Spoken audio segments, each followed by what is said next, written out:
Do you know many people are having trouble with watching their videos on the GoPro Hero 5? Don't worry. In this video, we'll show you how you do this. Let's start. Step 1. Open Gallery. Swipe right on your GoPro's touch display to open the media gallery. Step 2. Browse Thumbnails.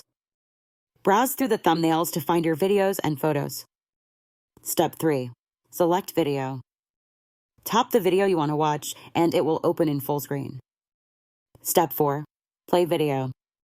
Press the play button on the screen to start the video. Step 5. Return to Gallery. To return to the gallery, tap the back arrow or swipe down. After following these steps, you should be able to easily watch videos on your GoPro Hero 5. Still need help? Visit our website for the complete manual. There you will also find questions and answers from other GoPro users. Did you find this video helpful? By subscribing, you help us continue to answer users' questions. So, subscribe to our channel. Thanks for watching, and see you in the next video.